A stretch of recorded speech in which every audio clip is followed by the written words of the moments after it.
have a leaders that they have vision for the Yoruba race. As ALAYE, and we have another group leaders that they don't have vision for the Yorubas. The only vision they have is money, car, property. Kẹ́sà máa fi Yorùbá gbowó lọ ní ráì. Ibi tán bá ti rí jẹ náà mọ̀. Owó wa ń gba òdodo ọ̀rọ̀ kúrò lẹ́nu wọn. Wọ́n gbàgbé ọ̀rọ̀ táwọn ti sọ lánàá. Wọ́n gbàgbé ìṣe tí wọ́n ti ṣe lánàá. Owó wa ń gbọmọlúàbí kúrò lọ́wọ́ wọn. Bàbá kan bá mi sọ̀rọ̀ lénìí. Ó ní bàbá Èkìtì wọ́n ń po gbogbo lẹ́nu. Ó ní gbogbo àwọn tí mo rí tí mo rò pé wọ́n wọṣọ yẹ tí wọ́n dàbí èèyàn bí àgbàlagbà ní ilẹ̀ Yorùbá. Ó ní ẹranko ló pọ̀ jù nínú wọn. Ó ní not everybody that you see wash us. Òyìnbó Amẹ́ríkà yẹn ti tún fẹ́ máa wọlé. Ẹ bá mi bẹ̀ kó má wọlé lénìí. But they are animals. They are not ọmọlúàbís. Olóhùn náà ni mo ti ń rí yẹ. Bó wá dákẹ́.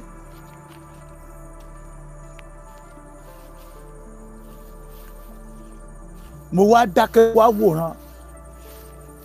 Pé tí irú bàbá Adéṣọ̀kan bá lè sọ irú ọ̀rọ̀ yẹ. Force that man to say what he say. Mo ń meditate ẹ̀ lọ́wọ́. Pé ṣó possible ṣá kí bàbá ẹ̀ máa rawọ́ ẹ̀bẹ̀ sí fún Gani kó bá ń bá àwọn ọmọ títẹ̀ tó ń bínú lórí kíni pé wọ́n introduce irú Ekun ṣé Gani ló ní OPC ni. Let us ask ourselves a question. Bínú lórí kíni kó wá ń sọ fún àwọn tí Sunday Igboho kí Sunday Igboho bá àwọn blogger ẹ̀ wí they should cease fire pé ẹ fẹ́ràn ràn mọ́ so àwa là ń sọ ràn. That means to say you are supporting the way the Ghanese doing Alabia Yoruba rules. You support the way the Ghanese destroyed the heritage of the Yoruba. Tó ń sọ fún yín pé òun tú heritage wa ṣe, òun promote heritage wa, òun promote culture wa. Is part of our culture. Bí ọmọ inú ẹ bá jọba tó bá pàdé ẹ lọ́nà wàá dọ̀bálẹ̀ fún. Gani ń sọ lójú yín pé oyè tó ń jẹ òun ò gbẹ́dọ̀ dọ̀bálẹ̀ fún ọba mọ́. Ṣé èjì ẹ̀ ní ṣé ipò ẹ̀ náà ló tó bẹ̀? King Sunny Adé kálá tí èjì kalẹ̀ tábà wò dá àkọ́bí wọn máa ju bàbá wa Onírìṣà ní ọjọ́ orí bí kí gbágbájú ọba á dọ̀bálẹ̀ àná tán ni. It is part of our culture. Ẹni tó lóun bá yín gbé àṣà yín lárugẹ tó dépò òun ló gbé àṣà jù. So mo wá ń wo ọ̀rọ̀ yẹ pé ṣé bàbá Adéṣọ̀kan sọpọ́tì wọ́nranwọ̀nran tí ọmọ yìí ọmọ tápà yìí ṣe nílẹ̀ Yorùbá ni tó ń dorí Yorùbá kodò. Tó jẹ́ pé tí Sunday Igboho bá ṣe kan lénìí wọ́n á jáde síta kọ́ńtẹ́ǹtì ló ń ṣe ọ̀rọ̀ security ò rí bẹ́ẹ̀ yẹ. Who trained Gani? Gani is a carpenter. Dekin Pele is a furnisher. He's not a military officer. Kò jagun rí. N ta gbọ́ nínú ọ̀nà àwọn tó súnmọ́ wípé kò mọ ibi tí okó òbọ̀n wà kò fa okó òbọ̀n rí. Now, àwọn tó ń tẹ̀lé Sunday Igboho, the federal police from Federal Republic of Nigeria, TIG kó tẹ̀lé Sunday Igboho lẹ́yìn. Oríṣi àwọn méjì ni. Ṣé FID ni àwọn náà ṣàmórúkọ ara wọn méjì ni tó ń tẹ̀lé Sunday Igboho when 10 officers àwọn ló ń fly drone yẹn. Gani condemn them. Ṣé Gani ṣó participate nínú military training rí? The answer is no. Mo wá ń wò ó ṣé orú bàbá Adéṣọ̀kan ló yẹ ká bá ń bíbà ìṣá. Ní ìyá mi kan pè mí lọ́dọ̀ mi ò ní dárúkọ wọn. Pé bàbá Èkìtì òun rí program tó ṣe láàárọ̀ pé mo ní program èwo ni mà ó ló ti bàbá Èkìtì ẹ ti ṣe program láàárọ̀ mo ní bẹ́ẹ̀ ni mà. Bàbá yẹn ló wá fún mi ní tọ́pìkì yẹn pé àbòsí ló pa wọ́n pọ̀ tán dọ̀rẹ́. Àbòsí ní bá Adéṣọ̀kan bá débi tán wà yẹ kì í dẹ́ ṣẹjọ́ bàbá Adéṣọ̀kan èyí tó ń tì wọ́n kiri ní tí bàbá yóò bá yára pẹ̀lú ọmọkùnrin yẹn òun ló máa destroy orúkọ bàbá yẹn and I want bàbá Adéṣọ̀kan kan mọ̀ wọ́n ti wà lọ́jọ́ alẹ́ kálẹ̀ wọn kó dára ju òwúrọ̀ wọn lọ lórí kó ṣiṣẹ́ lé lórí kálẹ̀ wọn kó ṣe kí ni kó dára ju òwúrọ̀ wọn lọ Sànní kọ́ lórí yẹn ó kọ́ lórí ó ní kálẹ̀ san wájú òwúrọ̀ lọ o bàbá kálẹ̀ kó san wájú òwúrọ̀ lọ ká má fi ọ̀sán wa àti àárọ̀ wa balẹ̀ wa jẹ́ wọ́n mẹ́tẹ̀ẹ̀tẹ̀ nìyáyé wa pé ìgbà tó ń rí fídíò yẹ ó ní fídíò pé wọ́n kọ́kọ́ gbé síta pé nọ́ọ̀bì àwa ò tọrọ ẹ̀ lọ́wọ́ ọba o àwa ò tọrọ ẹ̀ lọ́wọ́ ọba o ọ̀ṣàràrà tuntun ní o tí àìláìlọ́n ọba kọ́ ló gbé fún wa o ọba kọ́ ló lélẹ́yìí o pé wà ní irú wọ́nranwọ̀nran wo lélẹ́yìí irú wọ́nranwọ̀nran wo lélẹ́yìí kóhun tó wá rí ibi tí bàbá Adéṣọ̀kan ti jókòó tí Gani Adams jókòó sẹ́gbẹ̀ẹ́ tí akitẹ́tẹ́ Akíọlá dúró lẹ́yìn ẹ̀ ẹ̀dẹ̀ lẹ́yìn bá bàbá rẹ̀ Akíntóyè rìn ẹ wá ń parọ́ fún ọmọ Yorùbá pé ẹ wà nínú ìṣọ̀kan ẹ ń ṣiṣẹ́ pẹ̀lú òmìnira Yorùbá you say that you are working for the freedom of the Yorùbá race you are not team up with somebody that no have vision a good vision to the Yorùbá race. Màmá yẹn wá sí mi nígbẹ́rẹ́ pàkọ́ mo ní yes ó ní ṣé bàbá Èkìtì ṣé mo ti gbàgbé ìrìn àjò wa ní Kútọ́nù ni nígbà tí bàbá Akíntóyè wà ní Kútọ́nù mo ní màmí ẹ rán mi létí ẹ mọ̀ pé ìgbà tí Sunday Igboho àti bàbá Akíntóyè wà ní Kútọ́nù láàrin oṣù méjì ni mò ń lọ bẹ̀ mo rìn ní Kútọ́nù ó pọ̀ kò ní pẹ̀lú bàbá Adéṣọ̀kan ó wá ń dárúkọ wọn pẹ̀lú akitẹ́tẹ́ Akíọlá George ó wá ń dárúkọ wọn nígbà tá a lọ ṣe mítí pẹ̀lú bàbá àti Sunday Igboho pé ṣé mo ti gbàgbé ohun tí bàbá Adéṣọ̀kan sọ pé Gani fojú òun rí pé Gani gan wá ẹ̀mí àwọn láti pa pé ọmọ yẹn kì í ṣe ẹran rẹ̀ mo wá wò ó pé yes ọwọ́ ti kanwọ́ ni ọwọ́ ti kanwọ́ ṣe ló dẹ̀ yẹ kí n bàbá yẹn maintain kó maintain ẹ̀ mo wá rántí àwọn ọ̀rọ̀ tí bàbá yẹn sọ lóòótọ́ ní Kútọ́nù mo wá gbé kundus fún ìyá tó pè mí láti London pé wọ́n sinmi nígbẹ́rẹ́ pàkọ́ kí lẹ wá ń ṣe ìlara fún ṣe torí owó ni Gani tẹ́ ti sọ wípé ó ń wẹ̀ mí yín lánàá Gani tẹ́ ti sọ pé òun gangan ló dì sọ ẹ OPC Gani tẹ́ ti sọ wípé kò lérò rere kankan fún ìran Yorùbá Gani tẹ́ sọ pé gbogbo ẹ̀yin àgbààgbà tẹ́ jókòó tẹ́ plan ìrìn àjò OPC pé Gani ló dàrú Gani ò lẹ wá ń pèsè lẹ́nu ṣé Gani ti yí padà ní lójijì tó fi jẹ́ pé Gani lẹ wá ń bẹ̀ fáwọn ọmọ ẹ̀ tó ń tọ́jà tẹ́ wá ń pe àwọn tó jẹ́ pé jẹ́jẹ́ wọn náà dúró tán ya kọ́ńtẹ̀tì wọn tẹ́ ń pè wọ́n ní bloggers. Ó dùn mí fún bàbá Adéṣọ̀kan mo máa má dárúkọ yín ni o kò sí ní tẹ́lifọ̀dì lè fèmí ṣe o mo ti di kan lé lórí tó bá tún padà lọ àbígbẹ̀yìn á gbogbo gbígba ọmọ á fojú sunkún gbogbo wọn ọ̀ǹtì tó bá jẹ́ pé irọ́ ni mò ń pa mọ́ yín ọ̀ǹtì tó bá jẹ́ pé lóòótọ́ lẹ̀ ń ṣe ilẹ̀ Yorùbá lóore mò ń sọ láàárọ̀ mo ní àgbà kì í ṣòro bí èwe ẹlẹ́yìn wá làáfíà èèyàn kan wà lẹ́gbẹ̀ẹ́ yín ẹ̀ ń pírèsì ẹ̀ wá ránṣẹ́ ìdọ̀tí sí ẹnì kejì tí ò náwó ìjà sẹ́nikẹ́ni. I could remember ngbà tí Sunday Igboho sọ wípé ẹ fọwọ́ kàn wá gbàyẹlẹ máa tó mọ̀ pé ààrẹ ń bẹ lẹ́yìn wa. mo ní ṣé ló yẹ kẹ́ ẹ pè é kí ló fa wàhálà Ààrẹ Ọ̀nà Kakanfò kí ni Sunday Igboho ṣe fún ẹ Sunday Igboho kí ni Ààrẹ Ọ̀nà Kakanfò ṣe fún ẹ. mo dẹ̀ sọ pé Sunday Igboho orí ti yín rò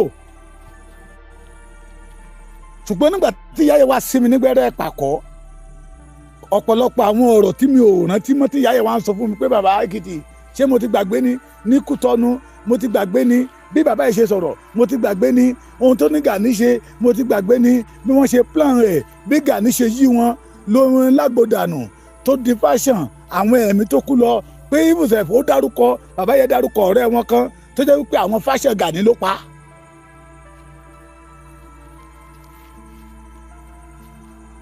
Gani ò lẹ́wà ń pèsè lẹ́nu bàbá Adéṣọ̀kan Gani can be your Ààrẹ Ọ̀nà Kakanfò but it's not our own Ààrẹ Ọ̀nà Kakanfò torí kò ṣe wá lóore. ẹ dẹ̀ jẹ́ kí àwọn ọmọ Yorùbá ó mọ̀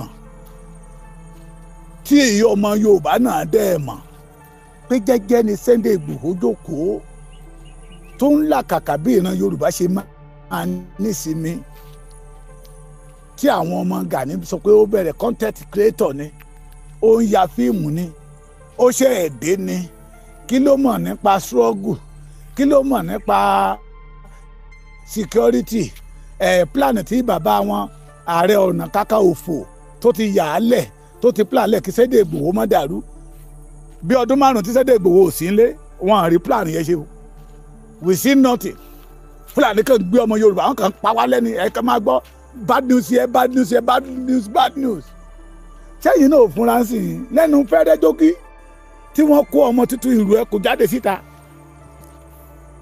kọ́lọ́run bá wa pa náà tán ni ṣé ẹ̀rí pé ó dínkù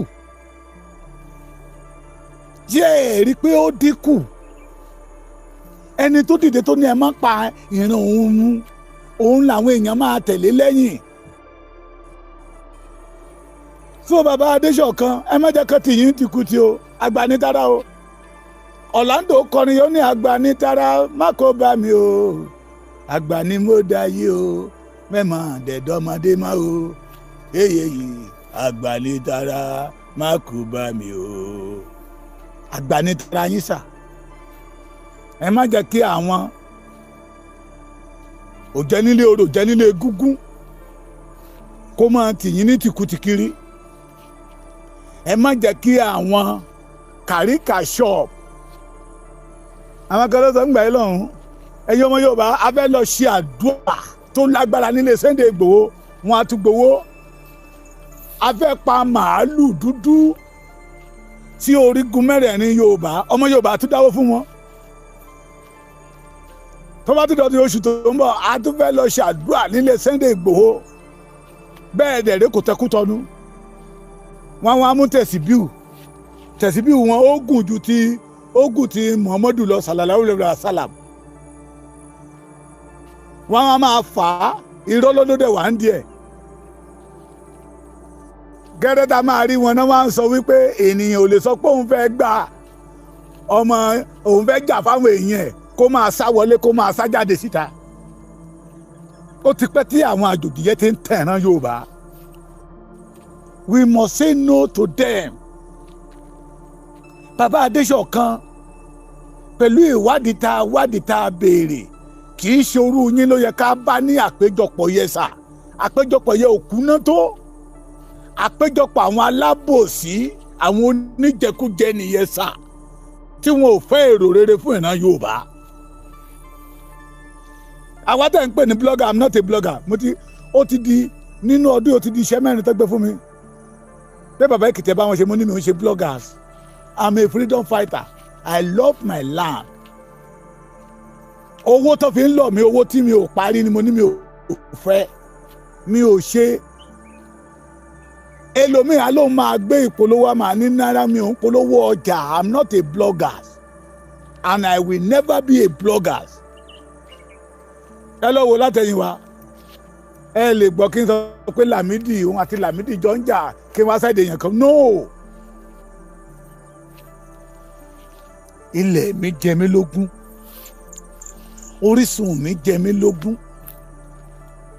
tí onírìṣà bá lè fún èèyàn kan ní ẹ̀bùn tí àwọn ọmọ kan jáde síta tó ń tutùkùtù ṣé nígbà tí Gani gan ò respect ẹni ọba yìí Yorùbá là tó ń sọ wípé oyè Ààrẹ Ọ̀nà Kakanfò tó ń jẹ wọ́n ní òun ò gbọ́dọ̀ dọ̀bálẹ̀ fọ́ba kankan lẹ̀ Yorùbá mọ́ adẹ̀wà bá bàbá Adéṣọ̀kan adé ọmọ ọba nìyí irú ẹni yẹn lẹ wá jọ jókòó papọ̀ tẹ́jọ́ ń tanra yín tán yín bàbá tẹ́yìn náà wá ń ta àbẹ́là wọ́n ń tàn yín ohun tẹ́ ti pòǹgbẹ fún látọjọ́ yìí pé kó ṣẹlẹ̀ tó fẹ́ ṣẹlẹ̀ táwọn ọmọ kan wá gbéra wọn jọ tán tàn yín ẹ̀yin náà wá ń tan àbẹ́là wọ́n fẹ́ fi yín powó ẹ̀yin ẹ̀dẹ̀ jókòó wọ́n wá gbé máìkì sí yín lẹ́nu ẹ̀yin náà dẹ̀ wá sọ ẹnu mọ́ bá máìkì ṣé kí n tún play ọ̀rọ̀ tó sọ ni kẹ́ ẹ tún gbọ́.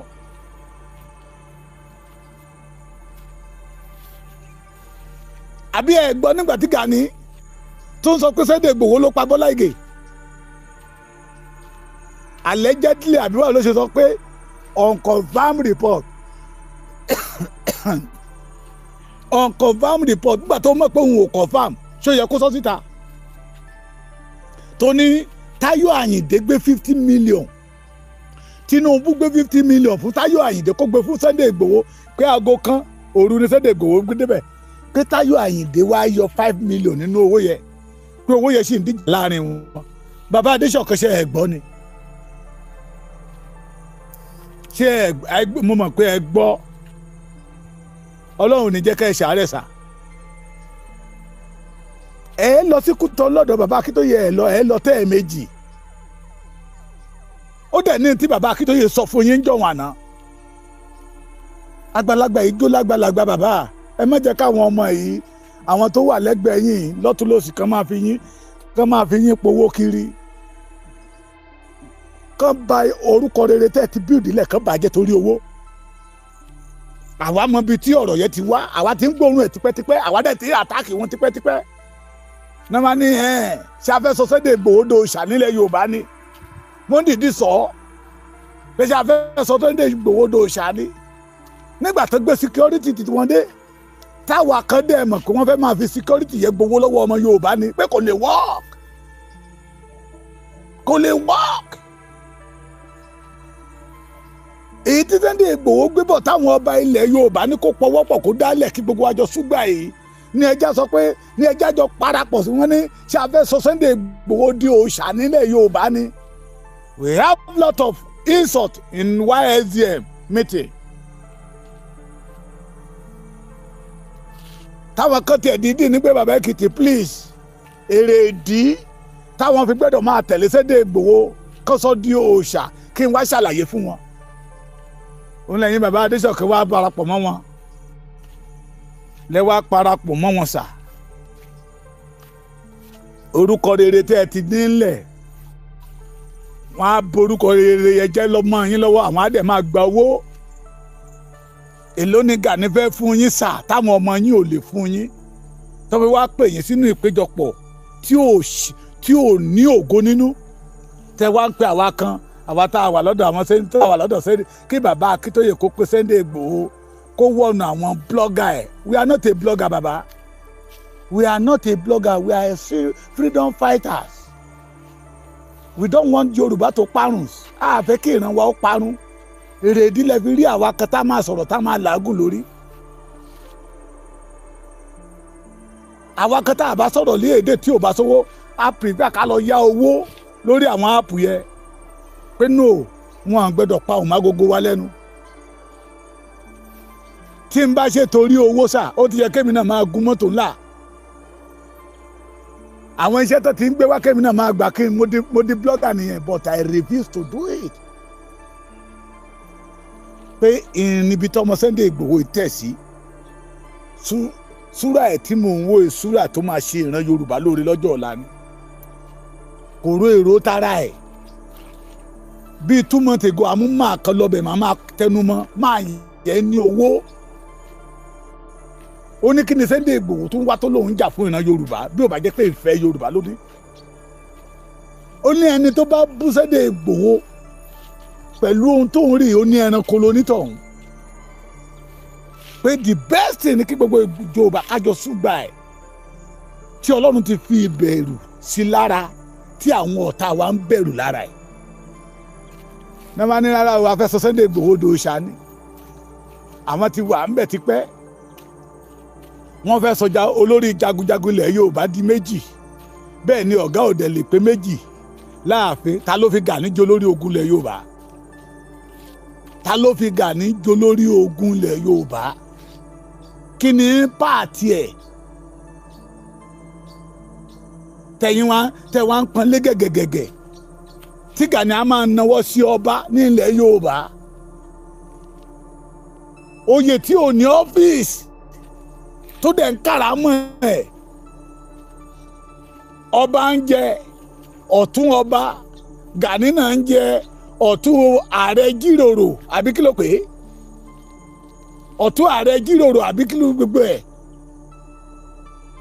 Ọba ń fi ìyàn joyè, Gani náà ń fi ìyàn joyè. Ẹ̀dẹ̀ ń sọ pé ó ń promote kọ́ṣọ̀ ilẹ̀ Yorùbá àbó dojú kọ́ṣọ̀ wá bolẹ̀. Mo ti ń béèrè tipẹ́ ẹ sọ fún mi nínú àwọn ààrẹ ọ̀nà kakanfò tá a ti jẹ sẹ́yìn mélòó nínú wọn ló ní ọ̀tún òsì ló ní olóyè rẹpẹtẹ bíi Gani Adams. Àyè wa gba tápà ó kọ́lé ègúnú mọ́ wa lọ́wọ́. Ìlòkulò là ń lo nǹkan tí ò bá jẹ́ tẹ́ni.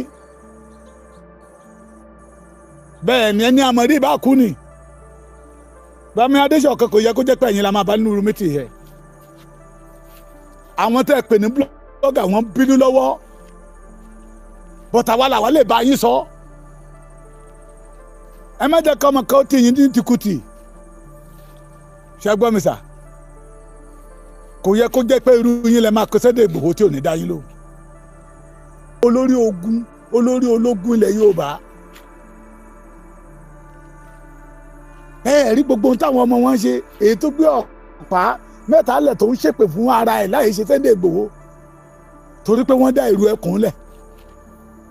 Torí pé ọmọ Yorùbá ṣùgbà ìrù ẹkùn. Wọ́n tún gbé jáde pé ta ọmọ OPC tó bá lọ jọ ìrù ẹkùn ó máa kú ni ó máa ṣe gbogbo ẹ̀. Ṣé bàbá Adéṣọ̀kan ẹ̀rí yẹn ni? Ẹ̀rí yẹn. Nígbà tó tún rí kílà kóńkò general killer ìjayà fún Gani ẹ̀rù jẹjẹ fún Gani tó tún rí lẹ́yìn Sunday Igboho orí wọn tún spark gbogbo àwọn tó wà lẹ́yìn Sunday Igboho ibà Gani ló tírèèni wọn níbo ni Gani ti rí experience military ṣé òun ló tírèèni wọn bí wọ́n ṣe ń sáré ju rélùwéè lọ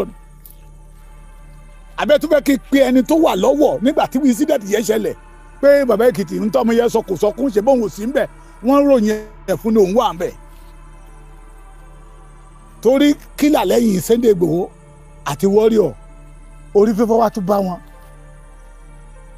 pé wọ́n tún dé ọ̀dọ̀ bàbá wa kábíyèsí Ọ̀jájá Ògúnwùsì pé bàbá nawọ́ Sunday Igboho sókè Olú ọmọ of Yorùbá land orí tún fọ́ wọn bàbá Adéṣọ̀kan ẹ̀rí yẹ why are you calling us a blogger tẹ́ ẹ̀ ní kí Gani máa bẹ àwọn ọmọ títẹ̀ tó náà ṣọwọ́ bọ́wọ́ pẹ́pẹ́yẹ bàbá ìjà ṣẹ̀ṣẹ̀ bẹ̀rẹ̀ ni o àwa kan ò ní gbà kí Gani ó ba ilẹ̀ Yorùbá jẹ́ torí mi ò bá tápà tán orísun mi Ilé Ifẹ̀ ntí bàbá àti ìyá mi sọ fún mi ni pé Ilé Ifẹ̀ làwọn ti ṣẹ̀ wá lẹ̀ àwọn baba ńlá baba wọn ti ṣẹ̀ wá lọ́wọ́ ọ̀tún lọ́wọ́ òsì Ilé Ifẹ̀ làwa ti wá wọ́n rìnrìn àjò yẹ gbùrùrùrùrùrùrùrùrùrù dé Ẹ̀fọ̀n from Ẹ̀fọ̀n gbùrùrùrùrùrùrùrù ó dé Ìwí Adó àwọn baba ti tèmi rìn dé Àjàṣẹ́ Ìpó ní Kwara State Òmùpó àbíkúnà pẹ̀lú yìí so ọmọ onílù ò ní fẹ́ kó tú tábàdẹ̀rẹ̀ ọmọ ọkọ kan tí ń ṣe bí ọmọ àlè ó yẹ ká lè ná ní kòbókù ọ̀rọ̀ bóyá brain á lè set padà wálé pé ilé bàbá òun lòun bí ìwò lọ́wọ́lọ́wọ́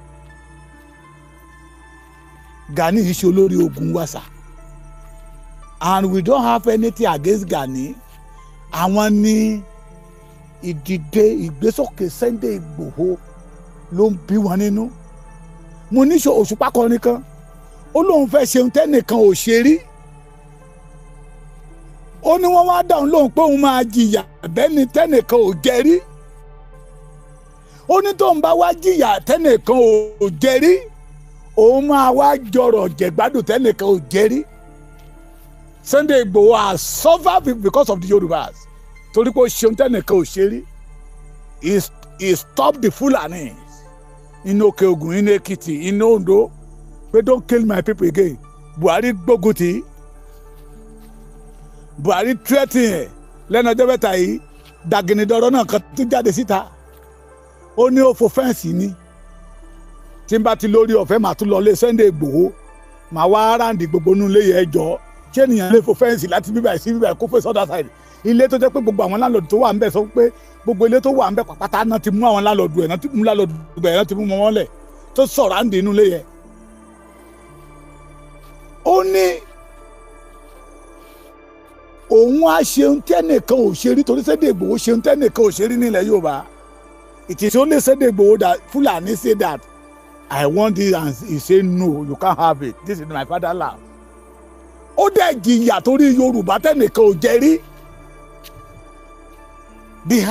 Àwọn olóyìnbó sọ pé the hard criminal náà máa ń kó ṣẹ́kẹ́ṣẹkẹ̀ sí lọ́wọ́ tá a kó sí lẹ́sẹ̀ tá a tún so papọ̀ mọ́tòkè because of Yorùbá kò jálè o kò pààyàn o.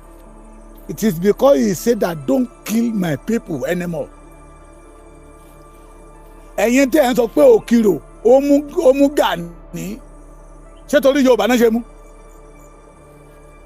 Àbí torí fáṣẹ̀ tó dálẹ̀ láàrin àwọn OPC tó OPC bí ìbọn kọ́ra wọn tẹ́ para wọn bẹ́ẹ̀ nípa náà? Ṣé torí Yorùbá ní ìjọba Ọbásanjọ́ ṣe mú Gani?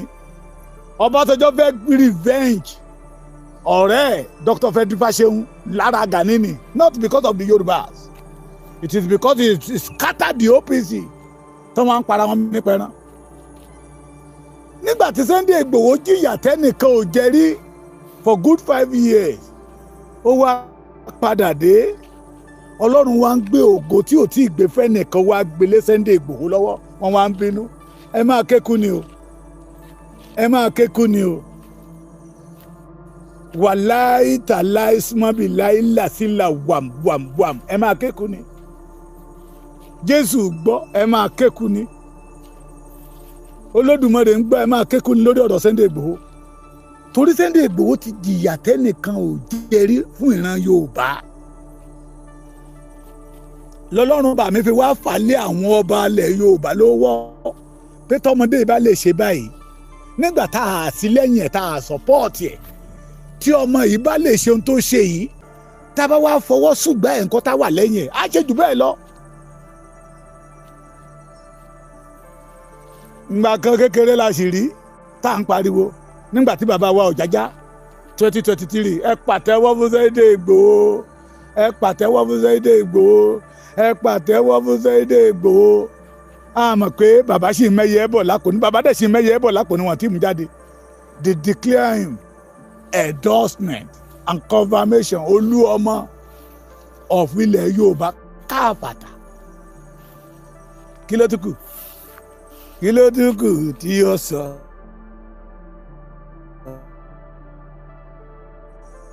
Confirmation ni. Bàbá wa Ọ̀jájá ti ṣe bàbá wa nọ́ọ̀bì ọba give us mọ́tò ta ló yẹ kó tún fún wa ní mọ́tò nígbà tó jẹ́ pé iṣẹ́ ìlú ni tí ì ṣe pé a fẹ́ ṣe é kí Sunday ó fi ẹ̀rí ìṣe ara ẹ̀. No bàbá àwọn èèyàn púpọ̀ ti rán mi sí yín o Bàmí Ọ̀jájá Ògúnwùsì olórí aládé gbogbo ilẹ̀ Yorùbá wọ́n ní bàbá gbogbo wa lẹ jẹ́ ẹ bá mi kọ́ọ̀tì bíbẹ̀ kẹ́ bá mi sẹ́ndẹ̀ sí Bàmí Ọ̀jájá Onírìṣà olórí aládé Àdìmúlà the father of all fathers the king of kings ní ilẹ̀ Yorùbá ni o. Àwọn Èkìtì ní ẹ má gbàgbé mọ́tò títí wọn o Bàmí ibi tí mo ti ń sọ̀rọ̀ lọ́wọ́ làwọn Kogi náà máa tún yọwọ́ pé ẹ pé kíní yẹn kárí ni o kó túbọ̀ lè máa fọ́ àwọn ọ̀tá lórí. Tí Kogi ni mo sì ń yanjú lọ́wọ́ làwọn Oǹdó náà bá tún yọjú sà pé mọ́tò títí àwọn náà ń lọ sí títí wọn ló bá tán. Làbùkù ló wá kan àwọn aláṣejù. Àwọn bàbá yẹn ló ní Sunday Igboho. Mo ti ń tẹnumọ́ tipẹ́tipẹ́ pé ìrù ẹ could belong to all the royal fathers in Yoruba land because they want to defend their father's land. Mo ní kò sọ́ba tó máa jọba tá ní kí ìlú ó túmọ̀ ń lórí. they know that this is the only solution. Àwọn ọba yẹn ti gbé yẹ̀wò pé OPC ti sọ fíṣọ̀nù má jẹ́ OPC wọ́n ti bàjẹ́. La fi ń rọ àwọn bàbá wa OPC, bàbá wa Prince Adéṣọ̀kan ṣé mo gbà, bàbá wa inú Adéṣọ̀kan kọ tó wà ní ti bàbá Fẹ́dí Fáṣẹ̀hùn yìí, màá ti bá rántí orúkọ wọn màá tún sọ, àtàwọn bàbá wa tó wà ní New Era tó wà ní Reform, àwọn OPC gidi tá a mọ̀ nìyẹn. Ṣé rí OPC ti Gani lọ́wọ́ tá a wà yìí ẹgbẹ́kẹgbẹ́ ni wọ́n ti ń da lérú, ọmọkọ́mọ tí ń ta lé bàbá ẹ̀ ni wọ́n. OPC títí wọn OPC business ni. One of the aṣọ ti jáde síta wípé security àyàbá ni, and we do not blame them. Ntẹ́niyàn bá kápá láti ṣe ló máa ṣe, but kẹ́ jáde síta kẹ́ ẹ máa ní Sunday Igboho ó ń ya kọ́ńtẹ́ẹ̀tì, ó ń kírètì fíìmù ní, ó ń ṣe fíìmù ní, plan security tí bàbá yín ti là ń lẹ̀ kó má bàjẹ́. Odidi ọdún 5 ni àwọn Fúlàní fi ń dúnmọ̀ hurumọ̀ mọ́ wa, àárí Àjíkẹ́ ẹranko tó jẹ́ Àjíkẹ́ yín. Bàbá Adéṣọ̀kan ẹ jáwọ́ o, ẹ kò nídìí ìdò eré ọmọdé. Thou should not allow them to bà yín lórúkọ jẹ́. You know ara ń tẹ́ sọ fún wa ní Kútọ́nù tí ìyá yẹn rán mi létí. Ẹ̀yin gan mọ̀ pé Gani o, he did not have a good record in Yorùbá land. Ẹ̀yin gan sọ ní Kútọ́nù. Thank God for that mother tó rán mi létí lẹ́ni. Pé bàbá Èkìtì ṣé mo ti gbàgbé ohun tí bàbá Adéṣọ̀kan sọ ní Kútọ́nù ni mo ní màmí rán mi létí. Wọ́n wá ń tò lẹ́sẹẹsẹ pé àwọn ò gbàgbé láéláé. Pé nígbà táwọn rí fídíò yìí àwọn shock pé somebody forced this man to this occasion. Kò dẹ̀ yẹ kó rí bẹ́ẹ̀ bàbá. Àgbà kì í ṣòro bí èwe. Kò yẹ ká jẹ́ ká máa tì yín ní tìkùtì torí ní táwọn fẹ́ jẹ́. Olórúkọ ni ò ní jẹ́ kórúkọ wọn ó bàjẹ́ o. Ẹni fẹ́ borúkọ ènìyàn jẹ́ gbogbo ọ̀nà ni wọ́n máa gbà kóun lè rorúkọ yẹ bàjẹ́, ṣùgbọ́n olórúkọ ni ò ní jẹ́ kórúkọ wọn ó bàjẹ́. Májàsọ́lá máa wo bẹ́ẹ̀, máa wo bẹ́ẹ̀, ṣùgbọ́n mi máa wo bẹ́ẹ̀, máa wo bẹ́ẹ̀. Ọlọ́run ti gbé ẹ ga jù wọ́n lọ. Òun ló ń bí wọn nú. Ògo máa ń rìn pẹ̀lú ìbínú ni, ògo máa ń rìn pẹ̀lú ọ̀tá ni. Ògo tó bá rìn tí ò bá ní ọ̀tá irú ògo yẹ yìí last. Májàsọ́lá máa wo bẹ́ẹ̀, Májàsọ́lá máa báṣẹ́ rẹ lọ. Ibi iṣẹ́ rẹ ṣe ń dùn mọ́ Olódùmarè inú ló ń dùn mọ́ àwọn onílẹ̀ inú, ló ń dùn mọ́ gbogbo ọba ilẹ̀ Yorùbá inú. Mo ti rí àwọn ọba tó ń pè ń pé bàbá Èkìtì orú tó ṣe lọ́sùn yẹ ṣé wọ́n ní ṣe lẹ́kìtì ni. Tí Sunday Igboho bá ti dé ẹjẹ́ kó dé palace tọ̀dọ̀ mi náà o. So all our kábíyèsí want to have a encounter with you. Ẹ wá ní kí ọ̀tá ọmọ bínú. Àwọn kan wà tó jẹ́ pé wọ́n ń yọ wá sí Èkìtì ni. Tán mọ̀ pé tán bá wá kán pariwo ẹ̀. Tí níyì àpàṣẹ olórí OPC Èkìtì bá mú wọn, ànàsáré ni wọ́n máa nà wọ́n, wọ́n á sáré ju rélùwé lọ, wọ́n máa ń yọ wá ni. But you can come at any time. All the government want to associate with them with pé Sunday Igboho ọmọ wa ni. Òun ò wá dà lúrú. Mo sọ lẹ́ẹ̀kan mo ní when we hear from the Kwara people, we know the reason. Pé wọ́n rò pé orú ìwà gánagàn, orú ìwà pàpàǹlagi, orú ìwà tọ́ọ̀gì, orú ìwà ẹ̀hànà tí Gani Adams wá wù lọ́dọ̀ wọn. Wọ́n rò pé oníṣẹ́dẹ̀ Igboho gbé bọ̀. Pé wọn ò mọ̀ pé ọmọlúàbí yàtọ̀ sí agánagàn ọmọ. Ẹ wá ń pa àwa ní bloggers. Àwa aláni ìlú, onílù ò ní fẹ́ kó òun ó tú, kí ìlú òun ó tú. So Sunday Igboho ilé tọ́lọ́run ọba mi tó kọ́ ni kò ní gbà kó wó. Ṣé rí ìlú Ẹkùn, ìlú tọ́lọ́run ọba mi tẹ̀dó fara ẹni kò lè tú. Lára ohun tó dé nǹkan mẹ́ta ló ń fọ́ Gani lórí, ló mú wọn tú síta bí ìgbà tí òjò rọ̀ tó wọnú ilé ìjàlọ tí ìjàlọ fọ́ síta. Ìkíní ìlú Ẹkùn pé wọ́n gbọ́ pé wọ́n ti confirm ẹ̀ OPC Gani tó gbé dání kò ní certificate ẹ lọ wá díẹ̀ dáadáa kó gbé certificate ẹ̀ jáde kò ní certificate pé wọ́n ti confam ìrù Ekun tóun dẹ̀ ti ń kọ lẹ́tà bí ọdún 5 tí wọ́n approve ẹ̀ àwọn bàbá tí wọ́n approve ẹ̀ wọ́n fẹ́ approve wọlé ní don't blame our governor Ṣèyí Mákindé tó wà approve ẹ̀ tó ń bá ṣe kí ni result tó ń bọ̀ ń bẹ̀ failure they join together and celebrate failure. Ohun kejì tó ń fọ́ Gani lórí òun náà ni kílà ó mọ̀ pé kílà irúnmọlẹ̀ ni kílà kókò irúnmọlẹ̀ àjọ̀nú èèyàn tí ń ba Gani lẹ́rù he know the capacity of kílà pé bóun ṣe rí kílà lẹ́yìn Gani yẹn ó ń fóun lórí. Number 3 warrior ṣe ráwọn méjèèjì yẹn Gani mọ̀ ó mọ̀ pé engine room ni wọ́n ó mọ̀ pé they are capable ntí Sunday Igboho fi dọ̀tá ẹ̀ nìyẹn. Ìkẹrin tí màá fi kún ó sọ fún gbogbo Yorùbá pé Yorùbá ò ṣe é nu ẹnu fún pé Yorùbá ò ṣe é jà fún ó dódìdí sọ pé àfibi ṣólóore ní Yorùbá pé Yorùbá bá dúró inú wọn máa ń dùbúlẹ̀ ni Yorùbá tí Yorùbá bá kíyìn pé ẹ káàárọ̀ ẹ lọ wò ta ilẹ̀ tí ń ṣú lọ pé tí Yorùbá bá sọ wípé ẹ káalẹ́ ẹ lọ wò ta ilẹ̀ tí mọ́ Yorùbá ló máa kọrin máa jó lọ tí wọ́n á padà lẹ́yìn ẹ̀. Ṣùgbọ́n nígbà tí Sunday Igboho wá jáde síta pé èmi máa nu ẹnu fún àwọn èèyàn ti tèmi màá dẹ̀ jà fún wọn torí pé gbogbo ọmọ Yorùbá wọ́n súgbà Sunday Igboho wọ́n ń rọ́ tẹ̀lé lẹ́yìn kẹ̀tíkẹ̀tí tí èèyàn kan bá ya Sunday Igboho nígbẹ̀rẹ̀ ní lásán ọmọ Yorùbá dẹnu bò iyì tí ọmọ Yorùbá wá fún Sunday Igboho ó wá ń wò pé òun ló yẹ kán máa fún ní ipò yẹ ní iyì yẹ gẹ́gẹ́ bí Ààrẹ Ọ̀nà Kakanfò Àríkúyẹríwà Ààrẹ Jọ̀lọ́ọ̀fù tí ò wúlò tó kàn gbóyèrù ara mẹ́rin tó fi rí Sunday Igboho gẹ́gẹ́ bí ọ̀tá nìyẹn ẹ mọ̀ pé wọ́n máa kú ìrònú ìkòkò ló máa pa ajá ni ìrònú Sunday Igboho ló máa pa wọ́n. We will continue defend and back up the Sunday Igboho because à ń rí ipa ẹ̀ nínú ayé Yorùbá ọba ìlú gan rí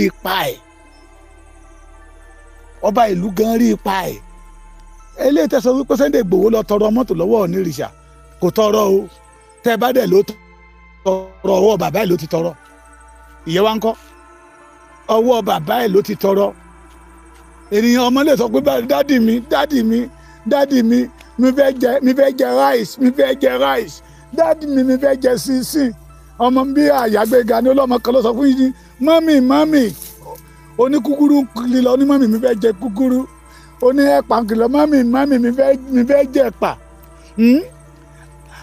oní bọ́ǹsì kìlọ̀ mọ́mì mi fẹ́ jẹ bọ́ǹsì ó wá gbọ́ onímọ́tò tó kiri lọ pé mo ṣí ìdí òro ó wá ní mọ́mì mi fẹ́ jẹ mo ṣí àti ìdí òro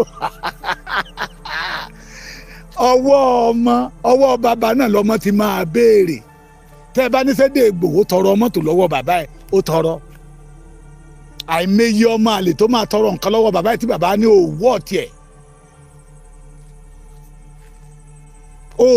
tiẹ̀ it is because Sunday Igboho jẹ́ ọmọ ọkọ ló fi tọrọ lọ́wọ́ bàbá ẹ̀ tí bàbá ẹ̀ dẹ̀ fún tẹ́ bá ló tọrọ ni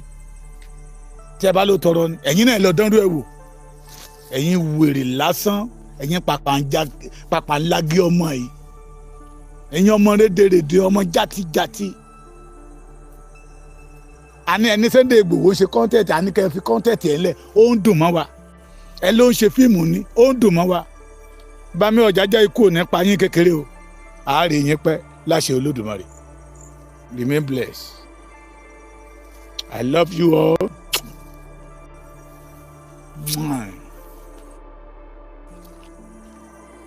Bàbá Adéṣọ̀kan ẹ má jẹun borúkọ yín jẹ́ o ẹranko lẹranko ọmọ jẹ́ o ó dàbọ̀.